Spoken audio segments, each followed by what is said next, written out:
all die to Kairos' edict should we fail. So I'm not about to let my pride blind me to the value of good help.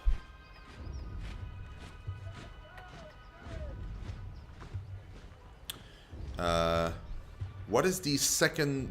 That is the second major attack on the river, correct? What happened last time?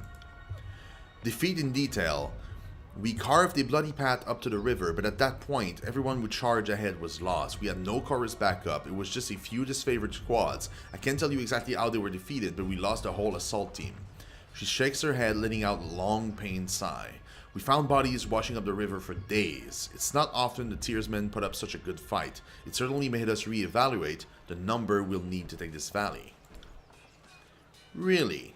Are you sure our scout didn't give you all sorts of detail about the enemy and you just chose to disregard our warnings?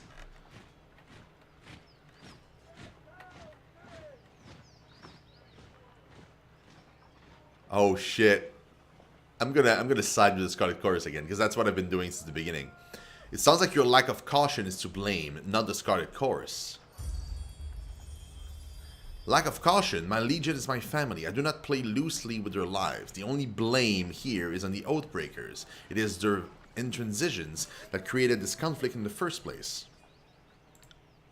There's no need to blame your teeth, at least. I can hear them grinding from over here. What's the value of taking the crossing? We can't just march from here to the Citadel with the Vendrian Guard manning the riverbanks. Forwarding troops and supplies through even the narrowest point of the river makes us vulnerable to attack, especially since our armor wasn't built for swimming. She points north toward the mountain spire looming on the horizon. If we can't take the river, we have a clear march to the Citadel, and Ascension Hall will be ours in no time.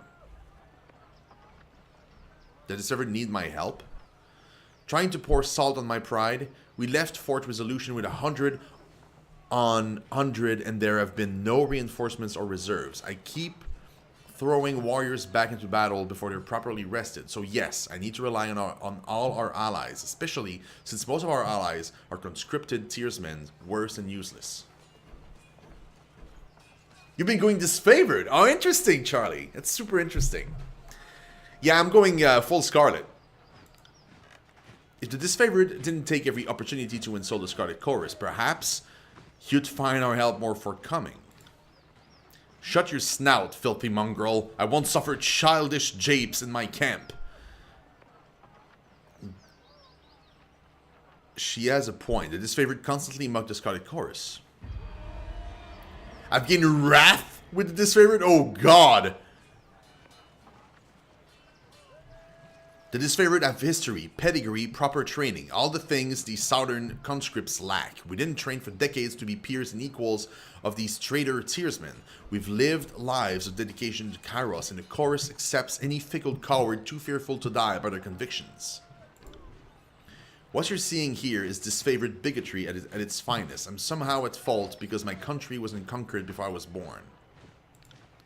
Forget that I chose Kairos. Forget that I chose the Scarlet Chorus. Forget that I chose to fight off rapists and killers to earn my place in the army, just for the disfavored to call me a worthless turncoat to my face. No one gave me a suit of armor that I could hide behind. No one issued me a sword and a measure of authority. I took everything that I have and I fight every day to keep it. Fucking northern swine. My frustration was aimed at those in the chorus who accept Kairos lightly. The disfavored commander withdraws a half pace, like loyalty were some shifting breeze.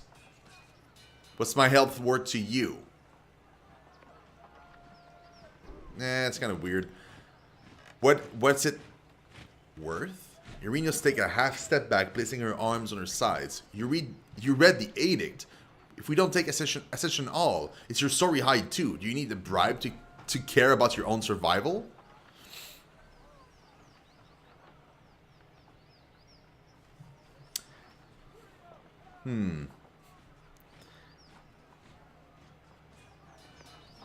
Turn to leave?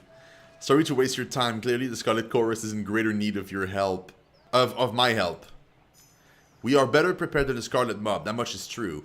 But the downside of being Kairos' most elite fighting force is that we only accept the best, which leaves us short-handed at times. She cocks her head to the side. I get it. Your duty was to proclaim an edict, not to anchor a shield wall. If you assist us, I can put in a good word with Archon Ash and the soldiers.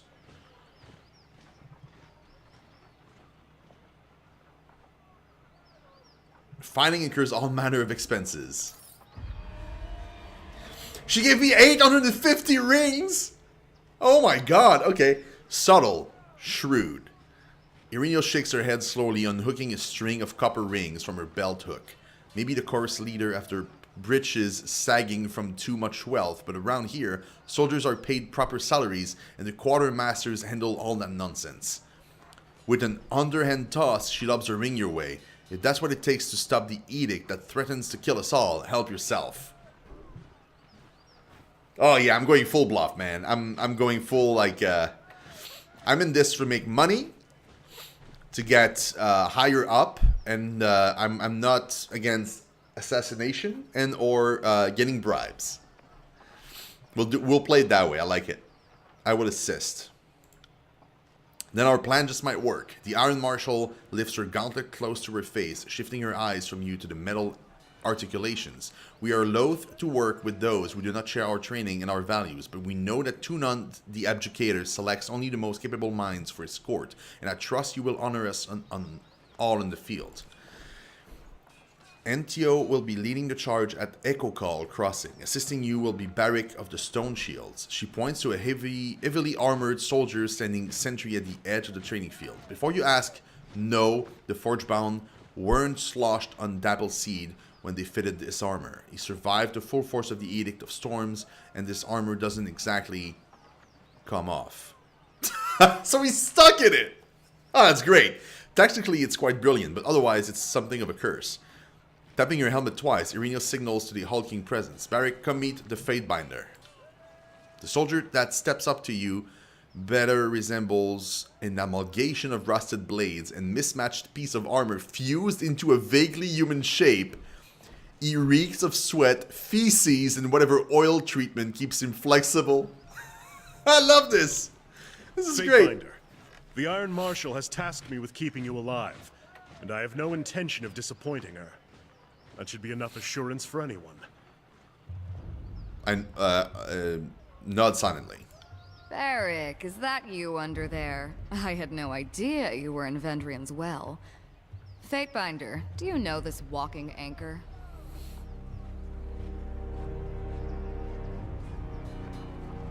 I don't believe we've been acquainted. It's challenging enough to experience battle from a courtroom, much less remember the faces of your cohorts.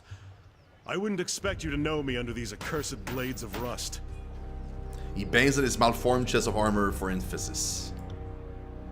The Fatebinder will be joining us for the push across the city. I figured an extra hand might help, and more importantly, if my worries come true and the chorus tries to impede this mission, we will have an observer from the court on our side. It's just my luck that I'm assigned to one of Tunon's legal clerks.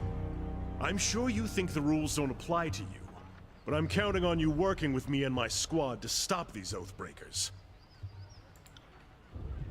I ask that Barrick accompany you there to arbitrate the cooperation between his company and the Scarlet Chorus. If you rule better now than you did the last time you were in Apex, we should get along well enough. My conscience won't let me forget the poisoned soldiers whose deaths went unavenged. Oh, that's right, because I led them unavenged. I backed the chorus on that one. Barrick stands at stiff attention. Whether his normal posture or the result of his inflamed temper, it's impossible to tell. Barrick, you've been without a cohort since the last Battle of Stalwart. It's time we give you a task more worthy than howling wagons and leading training drills. She plants her hand on her hip and speaks in clipped, official terms. Ash has assigned you to the Fatebinder's service. You're to assume this task is ongoing until we find a more permanent spot for you, which could very well mean the swiftly approaching end of this war, or when the Fatebinder dismisses you. Is that understood? Barrick regards the Iron Marshal in oppressive silence. Oppressive silence! That's an order, Barrick. She shakes her head and sighs, returning her focus to you. He can be as stubborn as pulling his spire out of the earth, but he's a good soldier. I hope you don't mind the company.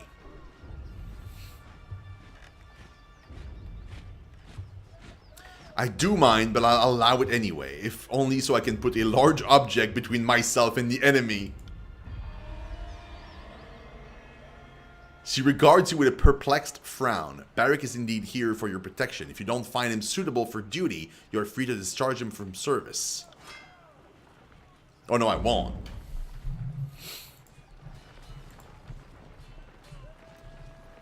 Great. Okay, so we have Barrick, which we can talk to, so we might as well. Barrick turns to face you, nodding silently. A short sigh escapes as he waits for you to speak. What can I do for you? I'd like to know more about you. I'm the line your enemies cannot cross. All other details are meaningless, but I suspect you have some thirst for details, so ask away. Did you seek the trade of war, or did it find you? Both, I suppose.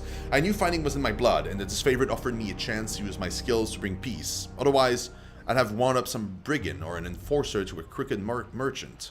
Barrick taps his scabbard, looking away in thought. You think Ash and his legion bring peace?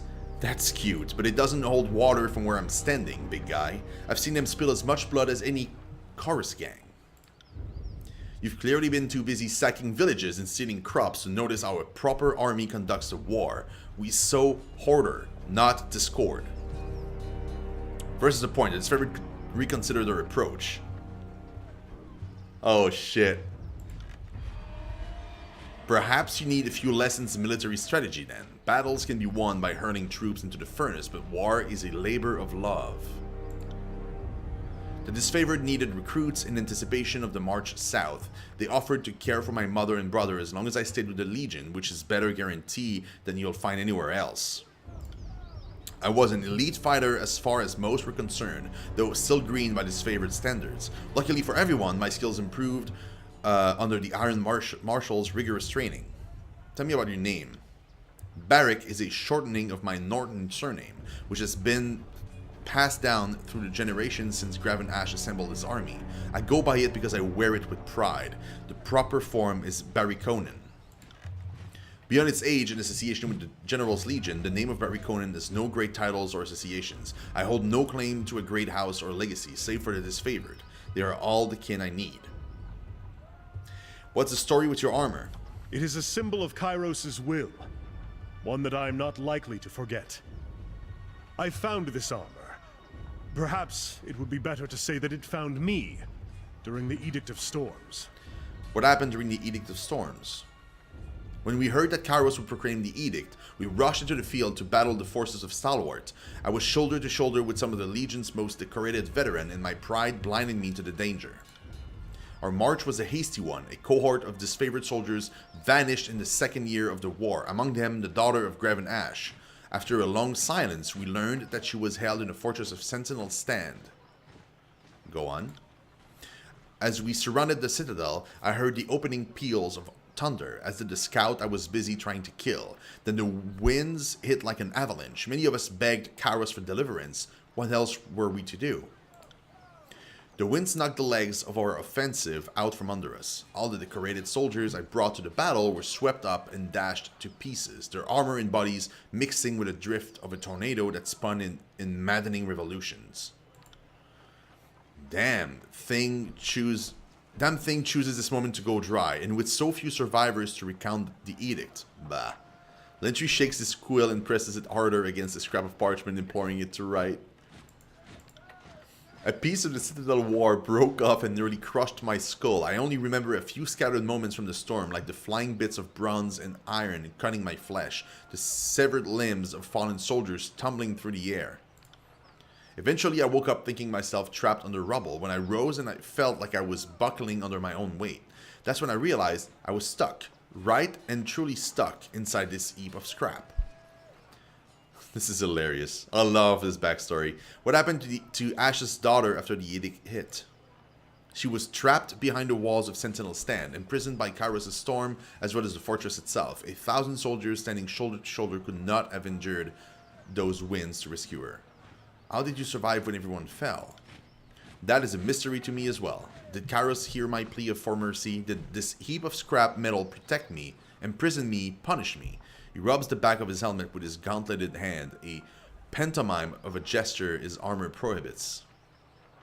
You're genuinely stuck in there. I haven't tried taking it off. I made attempts in the past, even at one of the beast haulers, pull on the helmet while another pulled on my boots. The men in the phalanx have taken great pleasure in trying to find ways to liberate me. In time, I grew wary of the struggle. Sometimes I feared that removing the armor would be to question Kairos' judgment and risk a more odious curse. Looks like pretty solid protection. That would be an understatement, if only it protected me from foolish questions. Barrick regards you in such a way that you can tell he's rolling his eyes. A forlorn sigh escapes his helmet. Do you handle your own repairs? I tried to keep the surface oiled to slow the spreading rust, and I bend the plates from time to time, but repairs? Maintenance? No. If you have any ideas of how to better maintain this situation, I'm open to discussing them.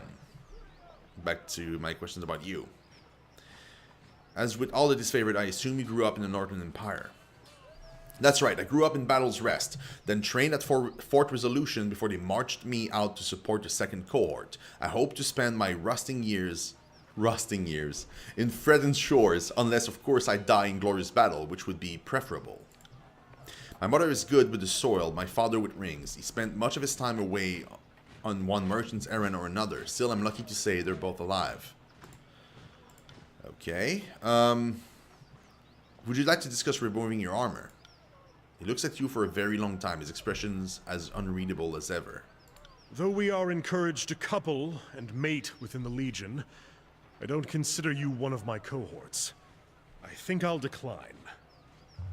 No, I don't want to have sex with you. I'm a dude. I'm not interested. I wasn't talking about sex, Barrick. You weren't? Forgive me. It's been some time since anyone made an advance. I'm long out of practice, as you can see.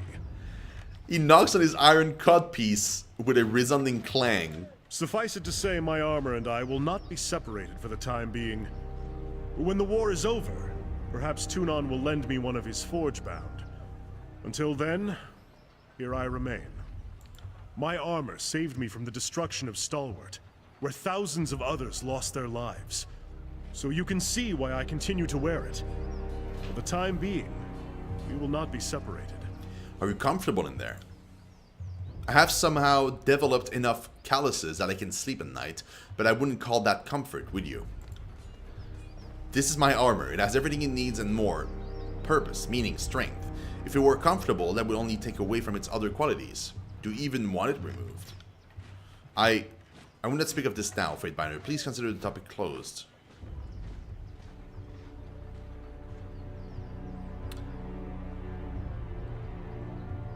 As your commander, I'm concerned about the state of your uniform. Damn it, you're right to be concerned. My apologies that you needed to pull rank. It was wrong of me to withhold information.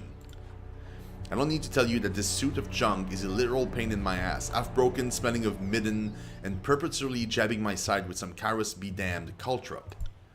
These dusty plates may not be up to standard, but they served the disfavored well enough on the battlefield, if only to intimidate the enemy. Better for me to endure this condition than to shirk an advantage. Considering that I wore this as I marched across the bones of Stalwart that was, my burden growing heavier with each step, I have no desire to leave it behind. It's a lesson, a reminder, and yes, a prison. But all of those things make it something more. It's an armored, fastened in ideas. Lentry mutters to himself soberly and commits a few words to his manuscript. That he's making like a poem. These plates have something of me in them. They are as wicked as a bramble patch, as stubborn as a fortress, and hopelessly flawed. At present, removing my armor is not an option. If that ever changes, I suspect that the tiers will tremble with the impact of my collapsing fortifications. What a day that will be. What does Graven Ash think of your predicament? I suspect that he doesn't. Not to besmirch the great general, he has larger matters to consider than any one soldier's woe. His shrug sends a puff of debris clattering to the ground. How long do you think it can last? The armor hasn't shown any sign of weakening, and my maintenance regimen is all that keeps it from rusting solid. Were I to stop applying oil and give it to entropy, this shell would harden to a degree that no forge master has ever seen. I think it could very well stand for as long as the old walls, with my skeleton peering out from the depths, and someday, not even that. Okay, tell me about what you can and can do. I can strike fear into the hearts of our enemies and protect the shield wall with my very body. What more do I need? How do you vacate your bowels? Let us say I manage, and manage poorly. The parts of this misbegotten thing I can reach are in better repairs than the ones I can. Oh God! How do you take pleasure from life?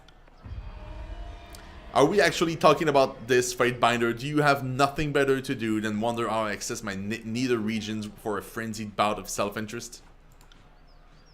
I don't want to hear this. How do I even run far enough to avoid it? First Plugzer hears and winces against the inevitable. Well, I can't, and not from lack of trying. My works are inaccessible from the outside, and as much as I've tried to worm my arm out of this sleeve of iron, I would only succeed in dislocating my shoulder. If you ever think me frustrated or disagreeable, just imagine what I've dealt with since the third year of the conquest, or more accurately, what I haven't dealt with. Oh god. How do you fare in water? Better to ask, how do I sink? The answer is quickly. Water passes my lips easily enough, though I take great care to keep it from anywhere else. Okay, back to my other question about your armor. Tell me something else. Tell me about the disfavored. We are the Iron Legion, the warrior elite of Kairos' fighting force. I could easily lose count of the hours extolling our glories. What is it you'd like to know? Have you fought in any notable battles? I've served in Stalwart for the better part of a year, faced the enemy everywhere from Coral Run to Sentinel Stand. I lost count of the battles, seems like we fought every other day. A sigh echoes in the cavern of his helm. This is fantastic, dude. This is amazing. I love it. Some of our best victories took place there, fighting an enemy worthy of our iron. But we were not successful enough to please the Overlord, and the final intervention was harsh on us all. Barrick takes in a deep breath, his arms folding as his posture stiffens. Tell me... oh, hold on. I had an unusual view of the Edict of Storm. Kairos' judgment left its mark on me, yet considering how we fought at Stalwart with the skill and honor of legend, only the Edict is remembered. A shame. Tell me about Graven Ash. Graven Ash is the general of the disfavored, veteran of centuries of battle and an archon without peer. I would follow him to the void and back without question. Barrick swings his arm in salute. How did he come to serve Kairos? Before the uniting of the Northern Empire, Graven Ash served as a warlord in the service of one of the local kings that defied Kairos' rule. Incredible as it may seem, Ash stood against Kairos' rule. Though his army was dismantled by Kairos' overwhelming numbers, Ash's forces performed admirably. It was said that he and his troops claimed 77 lives for each of their own. Whoa. That's impressive. So like a Spartan. Kairos took an interest in the military genius that bloodied his army. Graven Ash was summoned to a conclave of Archon, and though he was sent in chains, he left as an Archon, having been granted a position of power in Kairos' great host of war. Thus, the disfavored were born. All of us today trace our line back to those warriors that impressed Kairos with their will and tenacity. The only difference is now we fight on the winning side. Though the general seldom speaks of it, I know that Ash humbled himself in order to spare his troops the brunt of Kairos' punishment. His loyalty to the old blood of the North is beyond question. He made the right choice to save his troops. Or the other one. So Ash bent his knee to a conqueror. We're gonna go with that. Graven Ash made the ultimate sacrifice. To spare the Legion, he put his loyalty ahead of pride. There is no greater honor, and I will not hear otherwise from the likes of you. Barrick leans forward and glares through the darkness of his helm. A groan of bending metal resounds in the silence between you. What else do you know of his past? I follow him into battle. I'm not his personal scribe, and if I did know more of him, it would not be my place to say. Barrick takes a half step back, folding his arm across his chest. As an Archon, what magic does he wield? Ash works his magic through us, his soldiers. When we do battle, Ash seems to know the events even before our runners have given word. Most importantly, though, he protects us. It's a bit tricky to explain unless you've experienced it. I can think of countless times I've been struck by a spear or hit with an axe, and even run through with an arrow. And in each of those moments, the pain and injury just cease to be. None of us knows how he does it, or how he can sense that we're in danger and intervene from afar, but I suppose that's why he's an Archon. What he does probably wouldn't make sense to someone like me. Probably not, no. Yeah, maybe I shouldn't anger him too much. I wonder, can he leave? Like, if he doesn't like me enough, can he just, like, walk away? Or does he stays with me, but he's, like, just not liking me? How do you feel about Graven Ash? How do I feel about him? Archon Ash is the bravest, warmest, most compassionate general who ever lived. He's a living icon of leadership and courage. Beric tilts his head slightly to the side as far as the suit's limited range of motion permits. Ash is a soldier, but he doesn't kill for sport. A leader, but he doesn't issue commands to hear himself talk. He demands discipline and sober conduct of his troops, and I applaud such standards. What can you tell me about your time in the Legion? I joined the Legion 3 years before the conquest of the Tears began. Though handy with a few weapons, my size made me the perfect addition to a phalanx. I've served with the Stone Shields ever since. Proud to say, I've stood front row, right corner in over a dozen battles. That has been my place ever since the Iron Marshal gave me the assignment. Yeah, I'm super curious about that. We'll see. We'll see what he does. The Bastard City, the Gates of Judgment, Vendrian Pass, Ocken's Ring, a quick tour in Barris and Chains, and then Stalwart. I spent a long time in Stalwart. Lost a lot of friends there. What of the other disfavored lieutenants? They are Graven's Ash most trusted officers and warriors from the Iron Guard. Between Ash's arcane powers of command and his cadre of gifted leaders, there is little confusion or chaos in the rank. Tell of the one they call the Iron Marshal. She takes it upon herself to train and harden our greener recruits. Not only that, but she has a keen eye for talent and how to foster it for leadership.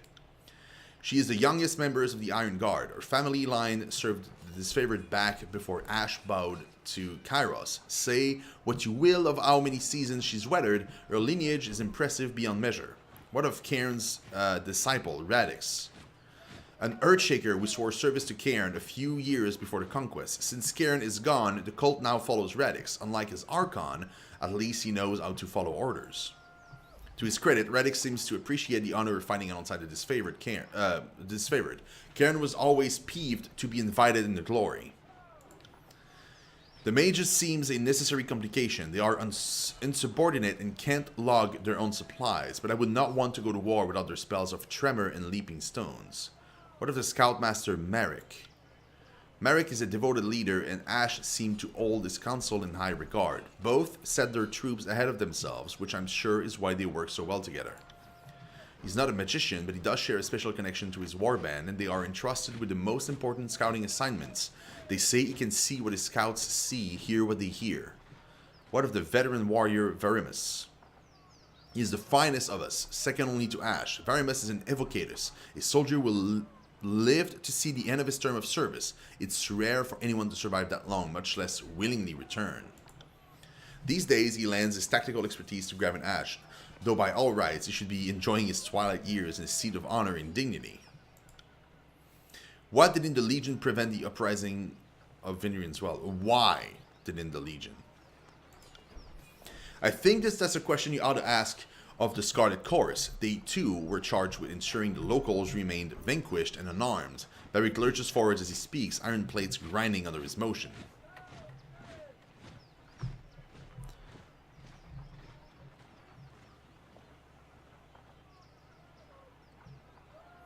The disfavored are Kairos' elite. The duty was theirs to fail.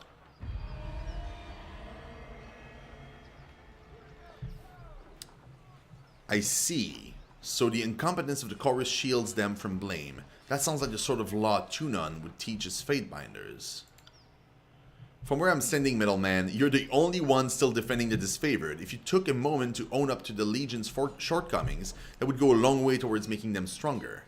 What more can you tell me about the Legion?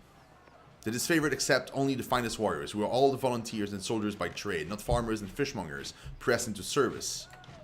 There is a century of tradition, honor, and tactical mastery in our ranks. We don't let just anyone into the Legion. Only Northmen of characters and prowess are welcome.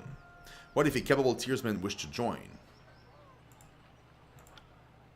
We would not recruit even a champion of the Tearsmen. Each soldier in the Legion is tied by blood and fealty to those that stood with Graven Ash during the coming of Kairos. That is part of who we are, and that will never change. So why is the Legion called... Well, no, hold on. What if me wants to join? I want to ask him the question. What about me? What if I wish to join? A charming sentiment, good Fatebinder, but no, you are sworn to another Archon. Your loyalty would be suspect. So why is the Legion called the disfavored? It is a name born in shame, now worn in honor. After Greven Ash stood against Kairos, he was forced to give up much, his allegiance, his pride, in the name of his valiant army. What was the Legion originally called? The name has been forgotten by all